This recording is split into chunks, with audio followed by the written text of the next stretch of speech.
Good day, ma'am. I am Remy A. Pikit-Pikit, and I am the first reporter of the Chapter 3, which is Science, Technology, and Nation Building. The development of science and technology in the Philippines has already come a long way. Many significant inventions and discoveries have been accomplished by or attributed to Filipinos.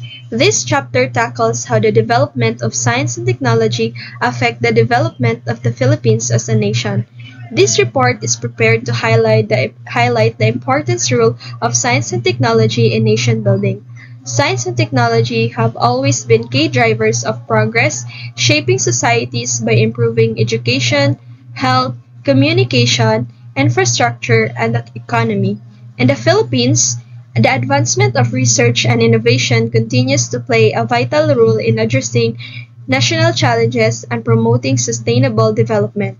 The purpose of this report is to provide an overview of how science and technology contribute to the growth of a nation, strengthen its competitiveness, and improve the quality of life of its people. By examining their impact and applications, we can better understand why investment in science and technology is essential for building a stronger and more progressive country. So pre-colonial period. The pre-colonial period in the Philippines was a time when early Filipinos lived independently, relying on their own knowledge and skills to survive and thrive. Long before the arrival of the Spaniards, our ancestors had already developed practical systems of science and technology rooted in their daily needs and environment.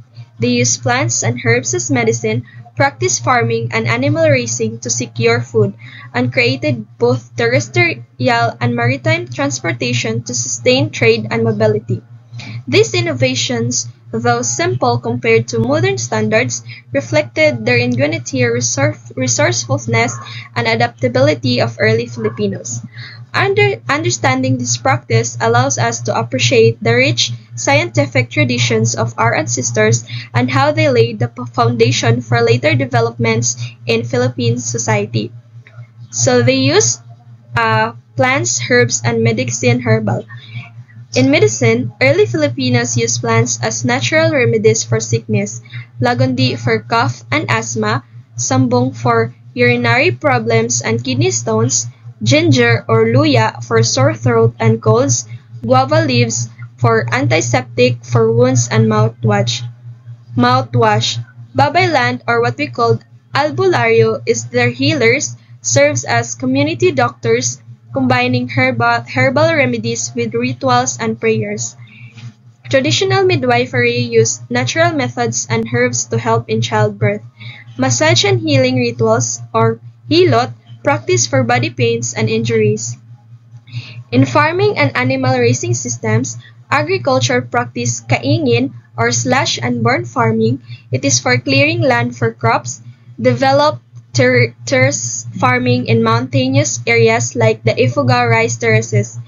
They cultivated rice, corn, taro, yam, bananas, coconuts, sugar canes, and root crops.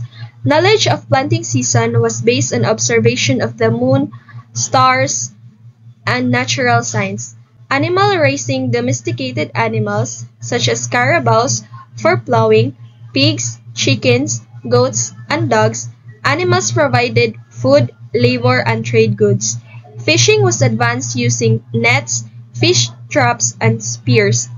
Terrestrial and maritime transportation inland, they used sled, bamboo rafts, and carabao drawn carts for carrying goods. Roads were footpaths or trails connecting villages. In maritime transportation, famous for balangay or butuan boats, it is a large wooden boats used for trade, migration, and warfare. So the smaller boats, or parao, it is a sailboat with outriggers, bangka or canoes, karakwa or warship. Early Filipinos were skilled in navigation using stars, wind, and wave patterns. This allowed them to trade with neighboring countries such as China, Malaysia, and Indonesia. So this is the Cordillera Rice Terraces. The Cordillera Rice Terraces, also known as the Eighth Wonder of the World, are an outstanding example of early Filipino engineering. They were built entirely by hand, showing the advanced skills of the Ifugao people in shaping mountains into productive farmland. The terraces have an integrated irrigation system that channels water from the surrounding forests and mountains, making farming possible even in steppe and rugged terrain. These systems enable the cultivation of rice and other crops in cold, mountainous areas where farming would normally be difficult. Remarkably, the rice terraces are still functional today, serving as a living heritage that reflects the ingenuity, resilience, and creativity of the native people.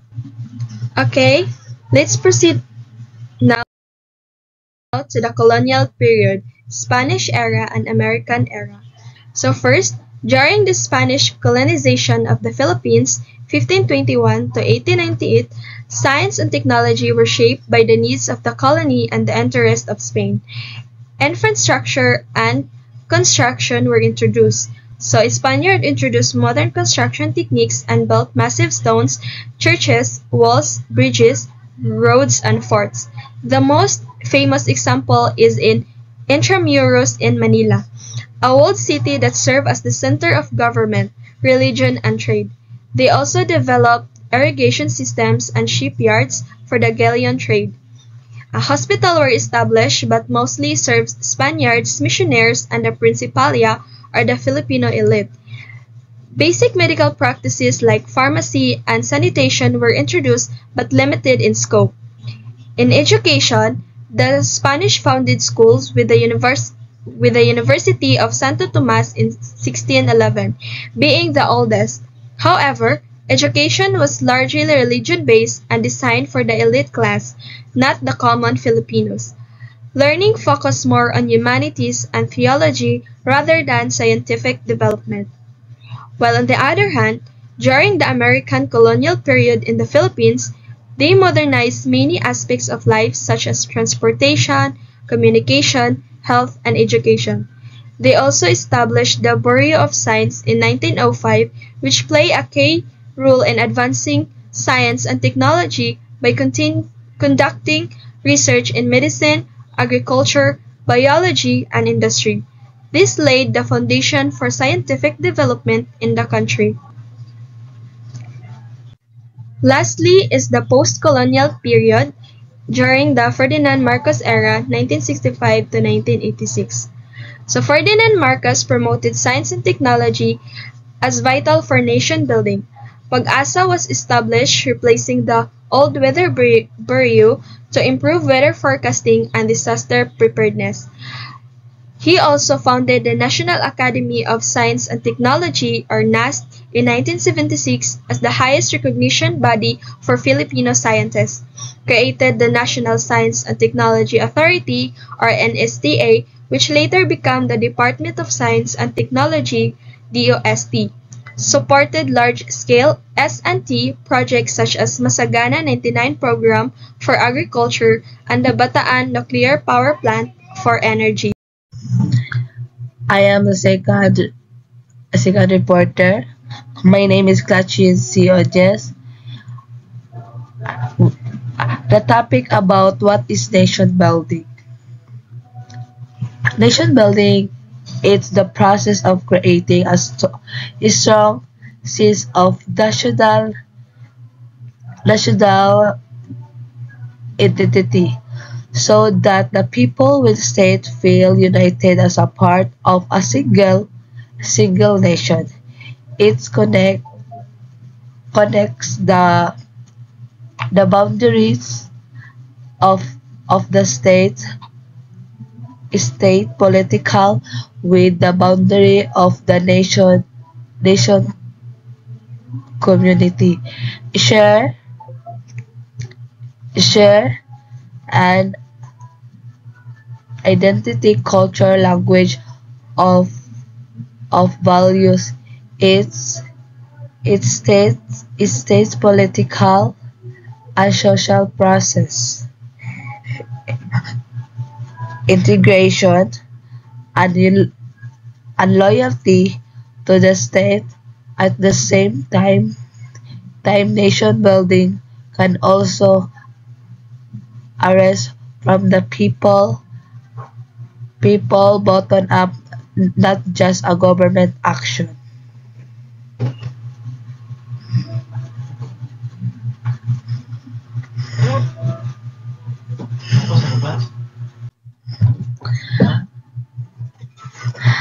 And South Korea, after Korea War 1950-1953, South Korea when taught industrialization, education reform, uh, culture culture promoting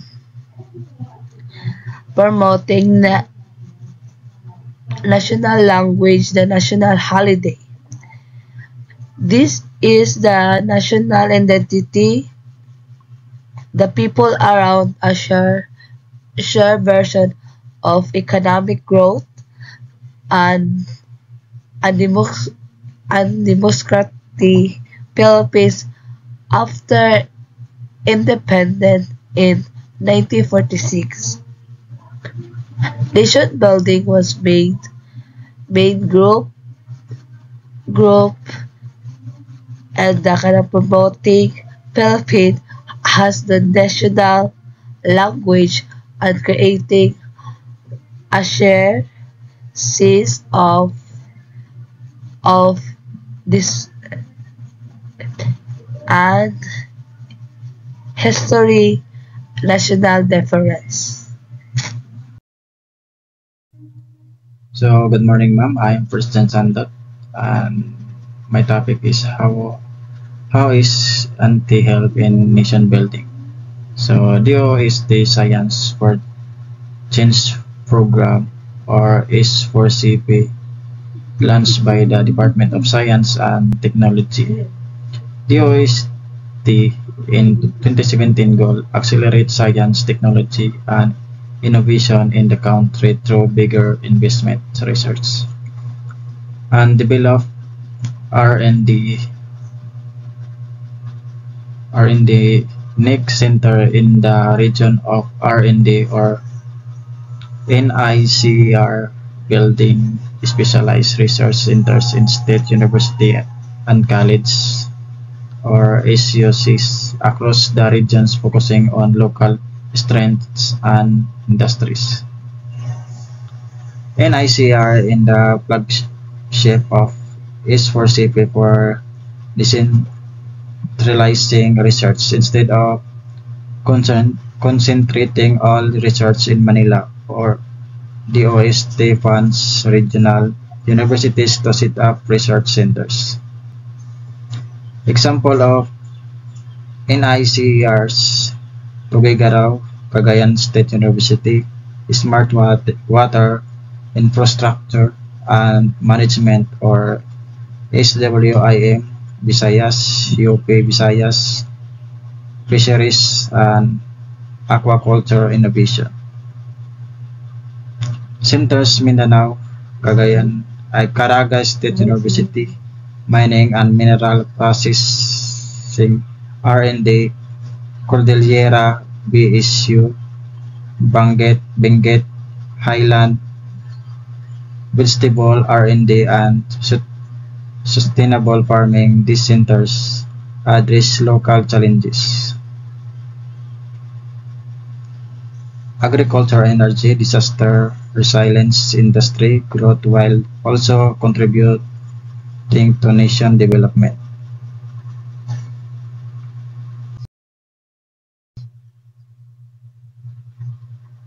R8D leadership or RD lead program.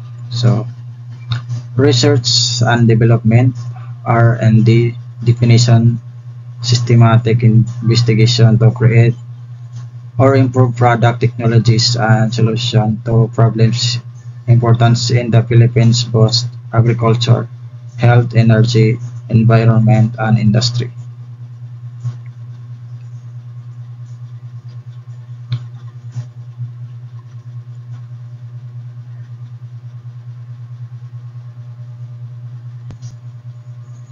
make the country more competitive in Asian integration, ensures development is the nationwide, not only centered in Manila.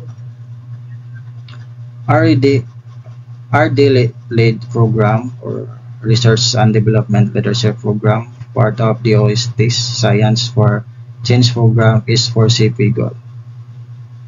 Strengthen R&D capacity in universities and research institutions, especially in the regions how it works. So the OST research deploy expert research and scientists called RD leaders to state university, college, and RED institutions across the country. These RD leaders mentor local resources, help design research programs, and improve proposals for fundings. They guide institutions in aligning research with nation and region priorities like food security, disaster resilience, energy, and health impact. Building strong local research communities ensure long-term sustainability of R&D. Even in smaller universities promotes exclude growth through science and technology. Good afternoon, ma'am. My name is Janminar Gilidoga, and I am the fourth reporter.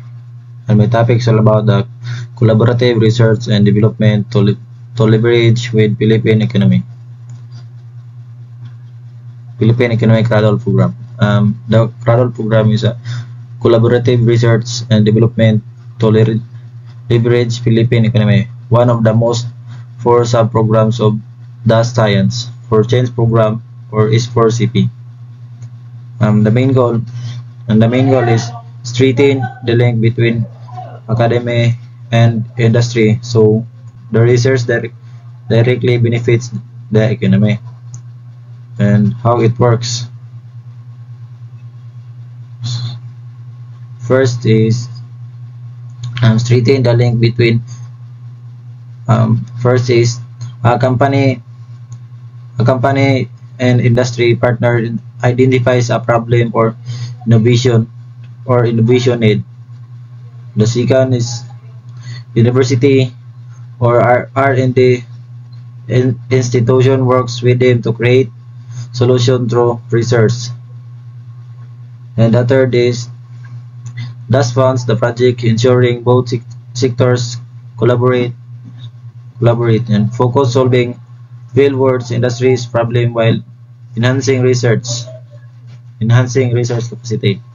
For example, developing improved crop varieties for agribusiness and innovating packaging and foods processing for MSME. And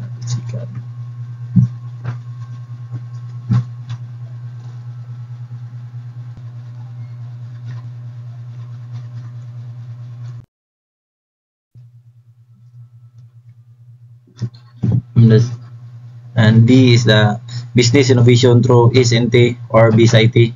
For industry program aims to level up the innovation capacity of the Philippine industrial sector through R&D by helping private companies and industries acquire novel and strategic technologies such as state-of-art equipment and machinery, technology license, and patents rights others. The business innovation through SNT BSIT is for industry program, and it is a initiative under the Science for Change program designed to boost innovation capacity among Filipino-owned companies by supporting their R&D efforts, and it does so by providing financial assistance for acquiring strategic technologies essential for innovation. And the second is the program will cover up to 70% of the total eligible cost of the needed technology at 0% interest. And in this program is the financial support. The program covers to 70% of the total eligible cost of required technologies. Technology like hardware, software, or tech licensing. And the last is to date, the BSIT program has approved one project from a herbal company, Herbanex Laboratories Incorporation.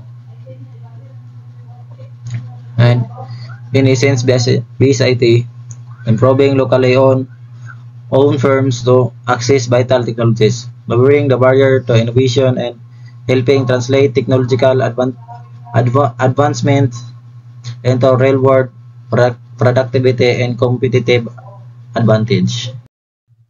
Asian integration requires competitive technology. So there are two major approaches. First is stronger research and development in the regions, not just Manila. Asian integration means closer economic, political, and social cooperation among Southeast Asian nations. For the Philippines, this means competing with neighbors like Singapore, Malaysia, Thailand, and Vietnam in trade, education, research, and innovation. Why competitive technology is needed?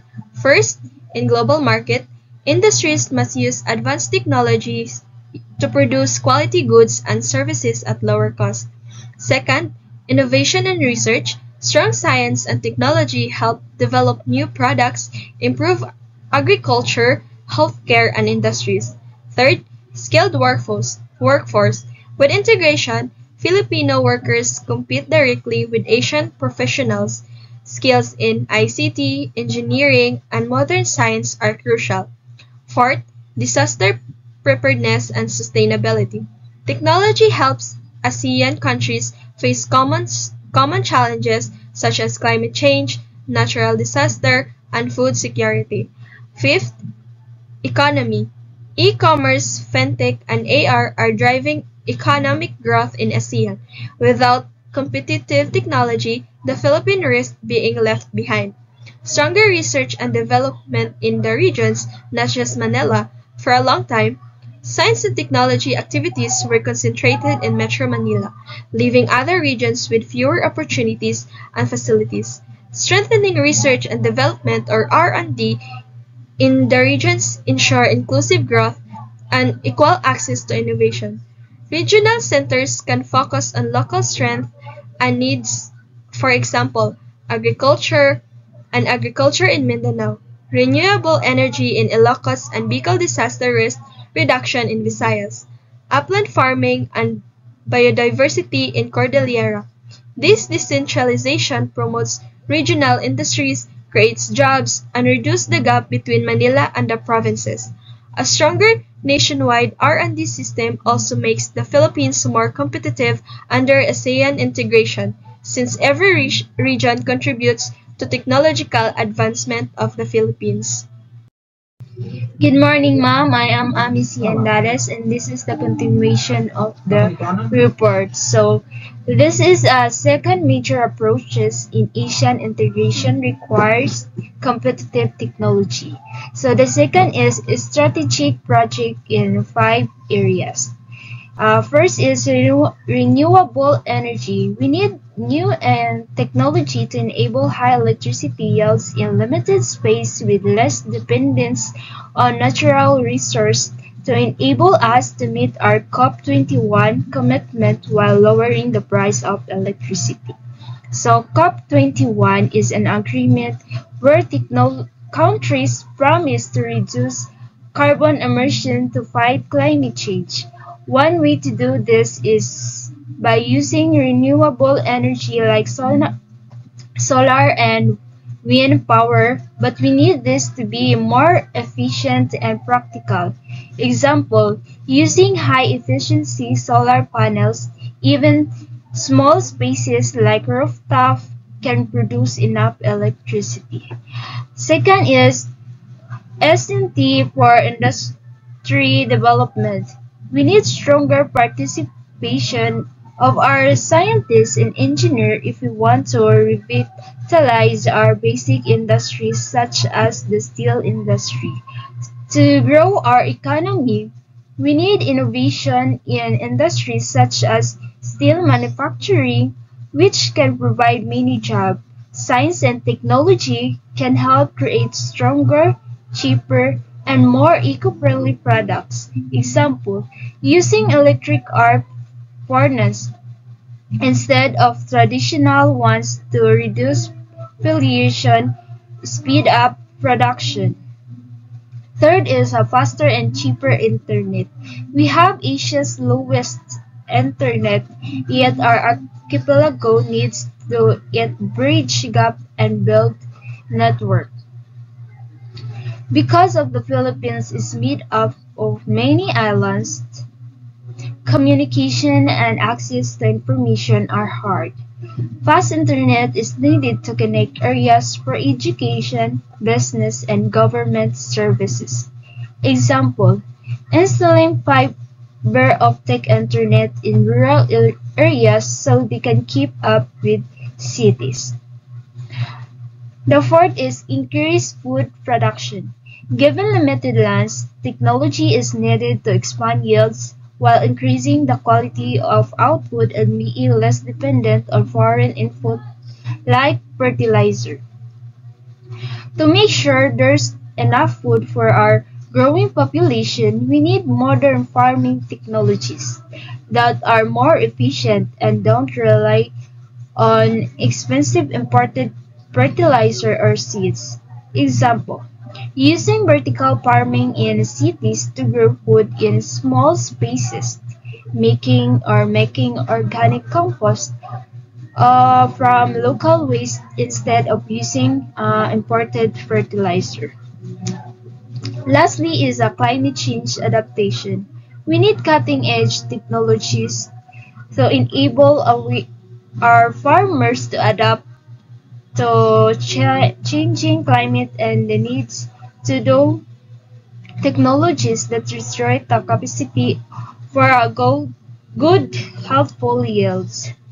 Cause problem like drought, floods, and pests, which affect crops, farmer needs tools and technology to help them adapt to the changing climate in a way that protect nature. Example, weather forecast apps that help farmer know when it will rain or be dry, or using climate resilient crops like rice that can survive floods and drought. Next is enabling mechanism and specific. First is more research grant through the DOST and its sectoral planning councils and institute. Um, we need to increase funding for scientific research to find new and smart solutions to the country's problem. The Department of Science and Technology, or DOST, and its agency should lead in giving financial support to projects in science, technology, and innovation. Example, funding research about new technology in agriculture, renewable energy, or artificial intelligence (AI) that can help the country giving grant to students and teachers in universities who have ideas for sustainable technology.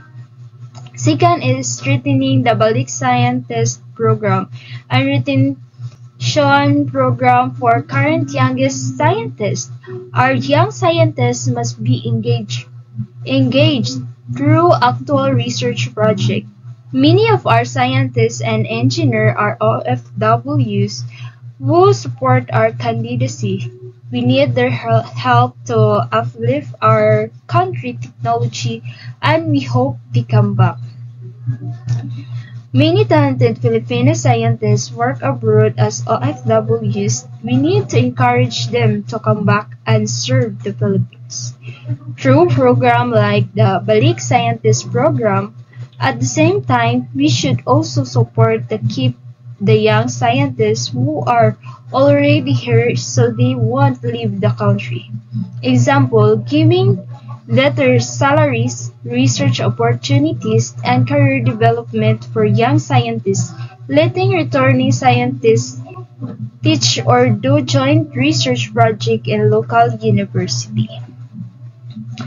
Third is science and technology cooperation within Asia, especially on the space program and climate change adaptation. So the Philippines should work with other Southeast Asian countries on big projects like space program and climate change solution. Working together will help us countries progress faster and share the benefits. Example, joining the joint space mission or satellite development with countries like Singapore, Thailand, or Vietnam, sharing knowledge and tools to develop crops that can survive climate change or to build flood warning system. Lastly is the cooperation between industry and the science community by involving in a sectoral planning council, LAWS program or SMI is such as needs to be replicated further. We should connect business and scientists so that research projects match the real needs of the economy. This can be done by involving both sides in sectoral planning council where they help plan how to develop key industry. Example, engineer working with construction companies to develop strong but affordable building materials. Biotech expert working with food companies to create safer and more nutritious food.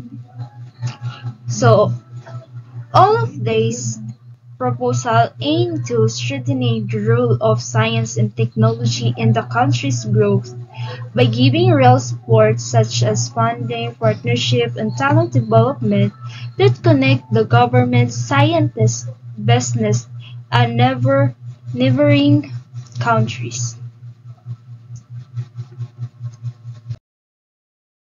Next is the role of science and technology during the pandemic. First is the healthcare and medicine. Development of vaccine, testing kit, and treatments. Use of telemedicine for remote consultation. Science and technology play a key role in protecting public health and saving lives. Example, vaccine development, rapid creation of vaccine. Example, Pfizer, Moderna, using mRNA technology. Testing and treatment, creation of RT-PCR test kit, antigen test, and improved COVID-19 treatment protocols.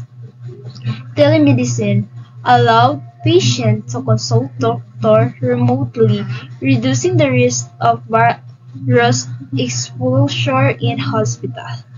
Second is information and communication.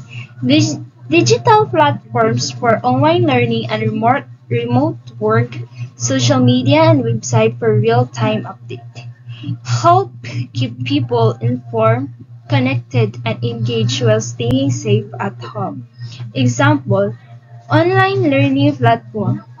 Tools like Google Classroom, Zoom, and LMS need remote education possible. Remote work tools. Use of platforms like Microsoft Teams and Slack for work from home arrangement, real-time updates, health advisory, and case updates were shared via social media and official website. Third is innovation and adaptation. Contract tracing app and health monitoring system. production of PPE, ventilators, and disinfecting technology. Enables societies to respond to new challenges quickly through innovative solutions. Example, contact tracing apps. Apps like StaySafe VH and Trace Together track possible virus exposure. Health monitoring system. Thermal scanner assist and symptom checker help monitor public health. Local manufacturing, rapid production of PPEs, face shield, ventilators, and UV disinfection tools. Last is economic and social support. E-commerce and digital payments for safe transaction, online government service, and aid distribution. Help keep the economy running and support citizens in need. Example, e-commerce platform apps like Lazada, Shopee, and Foodpanda allowed safer case of good digital payment. Use of GCash, PayMaya, and online banking. Minimize contact. Online government service. Aid distribution through apps and website for financial support. Example, Ayuda. And that's all. Thank you.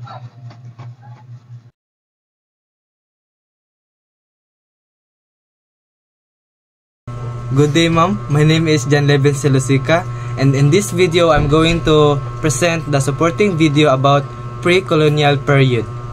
When talking about Philippine history, we often talk about the Spanish era, American era, or World War II. Rarely anyone talks about pre-colonial period in the Philippines. So in this video we will take a look what was like for Filipinos before the Spaniards. People often think that the pre-colonial period people as barbaric tribes and cavemen. But in reality we had good culture back then. So in this video we will discuss Philippine pre-colonial government, livelihood, and literacy. First let's start with government. Filipinos back then had higher standard of government.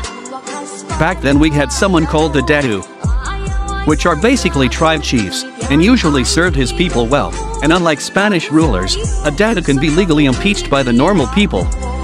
Also to your surprise we had a justice system back then. It may not be as complicated as the justice system now, but it worked for them back then. Next is life and culture. Back then we were self-sufficient in terms of food and other resources, contrary to popular belief that we are always starving during those times. We also had farming back then. One notable farms we had during the pre-colonial period and still around until now is the Bano Rice Terraces, located north of the country. And one last thing I would like to mention is that Magellan did not first discover the Philippines. Way before he came to our shores on 1521, we were already trading with Japan and China, several years before he discovered the Philippines. So basically contrary to popular belief about the Filipinos being jungle-living savages during the pre-colonial times. In reality, the Philippines during the pre-colonial days had a very advanced culture. Basically anything that is contradictory to Spanish culture was considered barbaric. The pre-colonial period finally came to an end when the Philippines was discovered in the year 1521 and colonized on year 1565. The Spaniards started westernizing the Filipinos, introducing Christianity, and traditional Filipino culture started to be replaced with Western culture.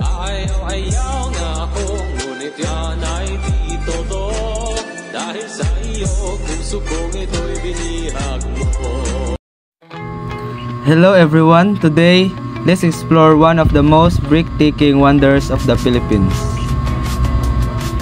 the Cordillera Rice Terraces.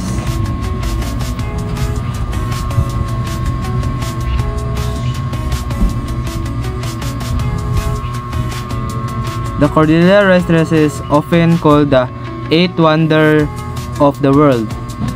These terraces were carefully carved into the mountain of Ifugao by our ancestor more than 2,000 years ago.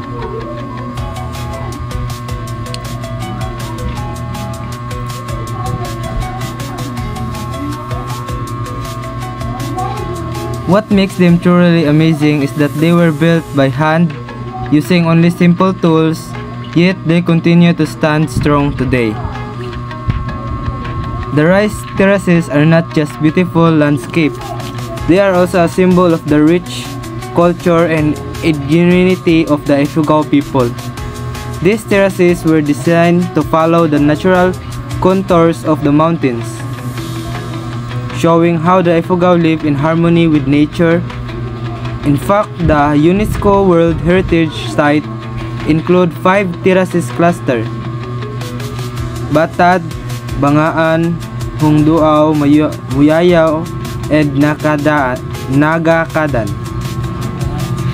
They are a living proof of sustainable farming and ancient engineering.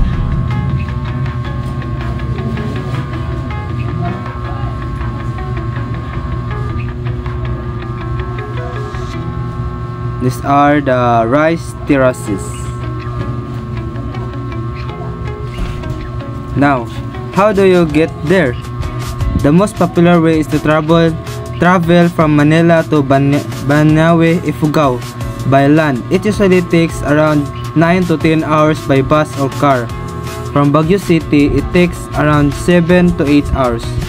Once in Banawe, you may need to trek or ride local transport to reach famous spots like Batad Rice Terraces.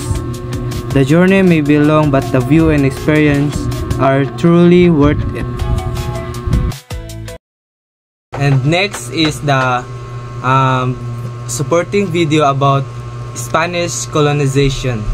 In the Philippines began in 1565, when Miguel Lopez de Legazpi established Manila as a Spanish stronghold in 1571. This era saw the arrival of Catholicism, which spread like wildfire, deeply rooting itself in Filipino culture and language. But Spain didn't just bring religion. Western education, a centralized government, and new architectural styles transformed the islands. However, this period wasn't without its dark sides. The exploitation of local resources and the implementation of forced labor systems sparked numerous revolts. Brave souls like Diego Silang and Andres Bonifacio emerged as heroes, leading uprisings against the Spanish oppressors. Despite the hardships, the Spanish colonial era left an undeniable mark on the Philippines. From fiestas to architecture, from language to law, the echoes of this era are still felt today. So the next time you stroll past an old church or attend a town fiesta, remember the 300 years of history that have shaped the vibrant culture of the Philippines. Next is supporting video about American colonization. Maligayang pagdating sa pagtatanghal na ito sa kasaysayan ng Pilipinas. Ngayon, tatalakayin natin ang kolonisasyon ng mga Amerikano sa Pilipinas.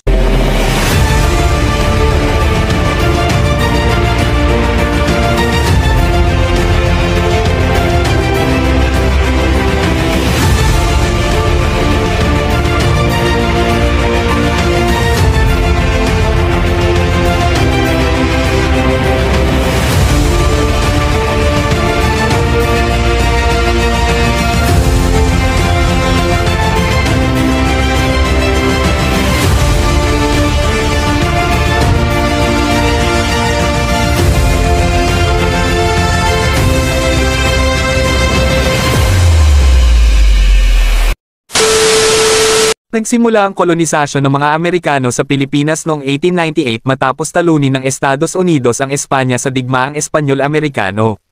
Ang Treaty of Paris ay nilagdaan noong ika-10 ng Desyembre taong 1878 na nagbigay sa Estados Unidos ng kontrol sa Pilipinas.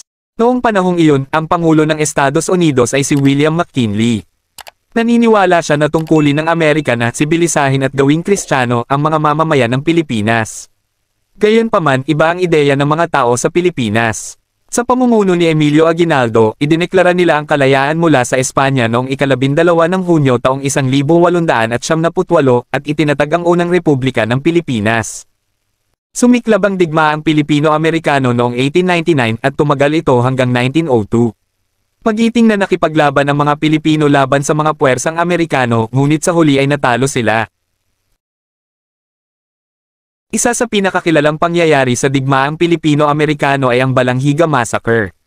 Noong 1901, naglunsad ng sorpresang pag-atake ang mga Pilipino sa mga sundalong Amerikano sa bayan ng Balanghiga. Gumanti ang mga Amerikano sa pagpatay sa libu-libong Pilipino, kabilang ang mga babae at bata. Noong 1901, si William Howard Taft ang naging unang Amerikanong gobernador-heneral ng Pilipinas. Nagpatupad siya ng mga patakaran para gawing moderno ang Pilipinas, kabilang ang paggawa ng mga kalsada, paaralan, at ospital. Noong 1916, ipinasa ng Estados Unidos ang Batas Jones na nagbigay sa Pilipinas ng higit na autonomiya at nangako ng kalayaan. Noong 1935, si Manuel Quezon ay nahalal bilang unang Pangulo ng Commonwealth ng Pilipinas, isang transasyonal na pamahalaan na nilikha bilang paghahanda sa kalayaan. Gayunpaman, ang landas ng Pilipinas tungo sa kalayaan ay naantala ng ikalawang digmaang pandaigdig.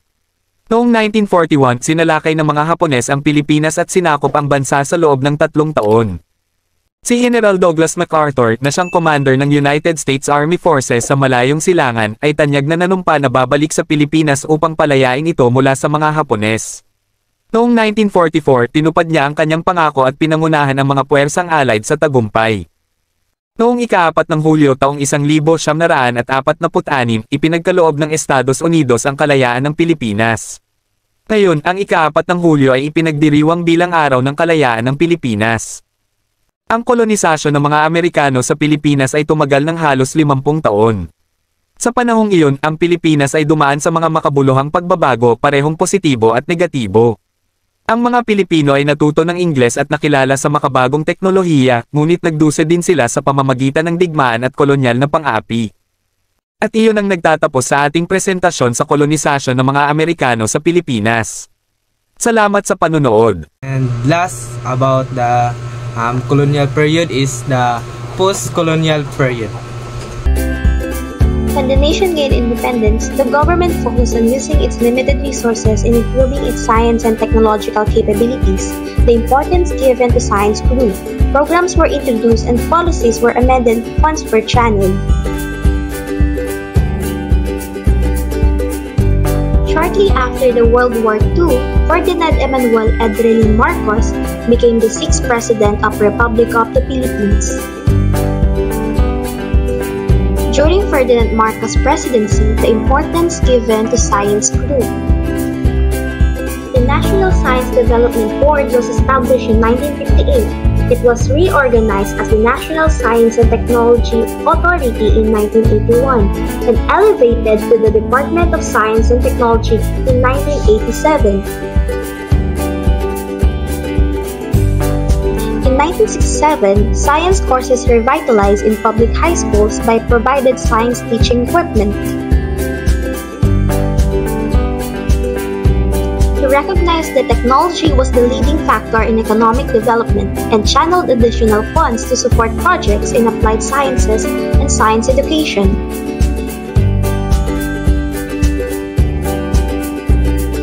He added the Philippine Coconut Research Institute to the NSBD to modernize the coconut industry.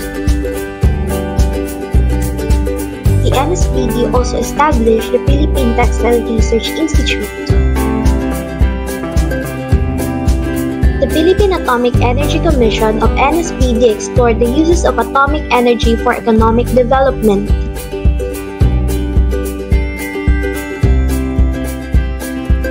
In 1972, he created the National Grains Authority to provide for the development of the rice and corn industry to fully harness it for the economic of the country.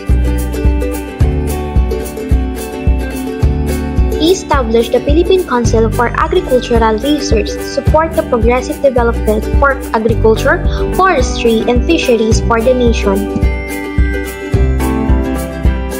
He also established the Philippine Atmospheric, Geophysical, and Astronomical Services Administration, also known as PAG-ASA, under the Department of National Defense.